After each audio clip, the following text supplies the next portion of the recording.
یہ جو بزرگوں کی محنتیں ہیں، خانقاہوں کا قیام ہوتا ہے، یہ عملی ارتداد دور کرنے کے لیے، تاکہ عملاً جو ہم لوگ ارتداد کی طرف جا رہے ہیں، اعتقادی ارتداد ہے ایک، تو عملی ارتداد، ایک تو اعتقاداً کوئی مرتد ہو جائے، ایک عمل مرتدین والا، منافقین والے اعمال، مسلمانوں والے اعمال تو لگتے نہیں۔ ایک بزرگ فرماتے ہیں اگر صحابہ رضی اللہ عنہم کو ہم دیکھتے تو ہم ان کو دیوانہ سمجھتے ہیں، وہ ہمیں دیکھتے تو شاید کافر سمجھتے ہیں کہ گانے باجے چل رہے ہیں، ٹخنے چھپے ہیں، ٹائیاں لگی ہیں، داڑھی کٹی ہے، فرینچ کٹ، فلاں کٹ،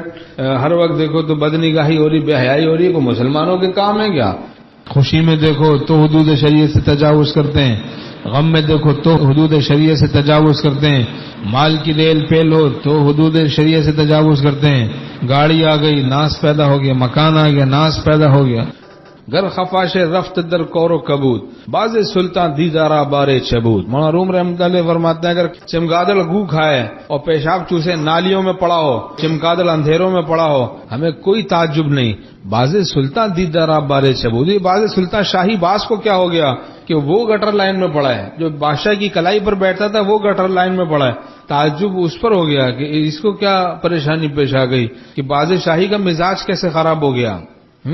یہ شاید کہیں الوؤں کی چمگادڑوں کی صحبتوں میں رہنے لگا، جبھی اس کا مزاج اتنا خراب ہو گیا۔ کافروں کا کام ہے گناہ کرنا، سود خوری، بے حیائی، ٹی وی کی لعنت، نیٹ کی بدماشیاں، لڑکیوں کے ساتھ چکروں میں، لونڈوں کے ساتھ چکروں میں مبتلا رہنا، یہ تو کافروں کا کام ہے، سود خوری، حرام کھانا، یہ سب تو کافروں کے کام ہے۔ تو یہ مسلمان تو بادشاہی ہے، جو چمگادڑ تھوڑا ہے، یہ تو بادشاہی ہے، اس کو کیا ہو گیا؟ اس نے تو کلمہ پڑھا ہے لا الہ الا اللہ محمد الرسول اللہ، یہ کہاں پڑھا ہے جناب؟ مسجدوں سے دور ہے، نیک صحبتوں سے دور اور بھلائیوں سے دور، تلاوت سے دور، ذکر سے دور، سجدوں سے دور،